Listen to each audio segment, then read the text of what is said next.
శ్రీ గురుభ్యో నమః. నిశ్చింత, ఏ చింతలు లేని అమ్మ. చింతలు లేనిది అంటే సృష్టి చింత కూడా లేనిది. అమ్మవారు సృష్టించి పోషించుట బాధ్యతాయుతమైన విషయం.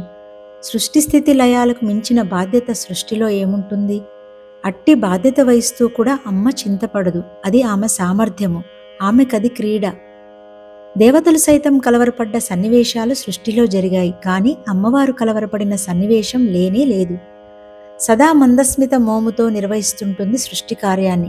ఇది అరుదైన కళ్యాణ గుణము, అమ్మకు మాత్రమే స్వంతమైన గుణము. శ్రీకృష్ణుని విషయంలో అలాంటి మందస్మితం చూడగలం. శ్రీకృష్ణుడు శ్యామలాదేవి అవతారమేగా. చితి చచ్చాక కాలుస్తుంది, చింత బ్రతికుండగానే కాలుస్తుంది. చింత అసుర లక్షణం, నిశ్చింత దైవ లక్షణం. ఏ చింతలేని అవస్థ ఒక్కటే, అదే గాఢ నిద్రావస్థ. నిద్రలో మన ప్రజ్ఞ పనిచేయదు, అక్కడ అమ్మవారే పనిచేస్తుంది నిరాకారంగా. అప్పుడున్న స్థితి నిశ్చింత.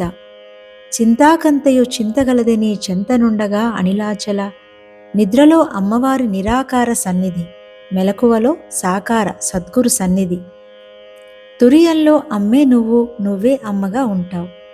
నిశ్చింత అంటే బాధ్యతలు లేకుండా ఉండడం కాదు, బాధ్యతల మధ్య కూడా కలవరం లేని సంపూర్ణ సామర్థ్యం. మనిషి బాధ్యత తీసుకుంటే చింతపడతాడు, అమ్మ బాధ్యత వహిస్తే క్రీడ చేస్తుంది. అక్కడే జీవుడికి దేవుడికి మధ్య ఉన్న భేదం. మనకు చింత ఎందుకు వస్తుంది? ఫలితంపై ఆశ వల్ల, నష్టం భయం వల్ల, అసంపూర్ణత భావం వల్ల. అమ్మకు ఆశ లేదు, భయం లేదు, అసంపూర్ణత లేదు, అందుకే ఆమె నిశ్చింత. చింత కాలంలో జీవిస్తుంది, గతమో భవిష్యత్తునో పట్టుకొని కాలుస్తుంది. నిశ్చింత వర్తమానంలో ఉంటుంది, ఇప్పుడు ఇక్కడ ఇలా పూర్ణంగా ఉంటుంది. చింత ఉన్న చోట అహంకారం ఉంటుంది, నిశ్చింత ఉన్న చోట శరణాగతి ఉంటుంది. శరణాగతి అంటే బాధ్యత వదిలేయడం కాదు, బాధ్యతను అమ్మ చేతిలో ఉంచడం. అమ్మపై నమ్మకం కలిగిన వాడు లోకభారం మోసే అవసరం ఉండదు, ఎందుకంటే లోకాన్ని మోసేది అమ్మే.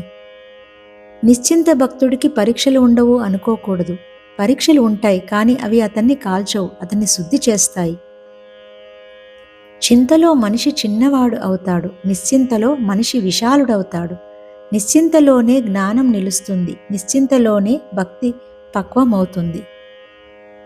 అమ్మను ధ్యానించడం అంటే ఆమెలా నిశ్చింతగా మారడం, చింతలను ఆమె పాదాల దగ్గర విడిచిపెట్టడం. చింతలను పట్టుకొని అమ్మను పూజించలేం, చింతలను వదిలితేనే అమ్మ దర్శనం. చింతలేని తల్లి, చింతలు తీర్చే తల్లి ఆ పరమేశ్వరి నిశ్చింత. లోకచింత వదిలినవాడికి ఆత్మచింత స్వయంగా కలుగుతుంది. ఆత్మచింత ఉన్న చోట దుఃఖానికి చోటు ఉండదు. చింత ఉన్నంత వరకు జీవితం భారం, నిశ్చింత వచ్చిన క్షణమే జీవితమే ప్రసాదం.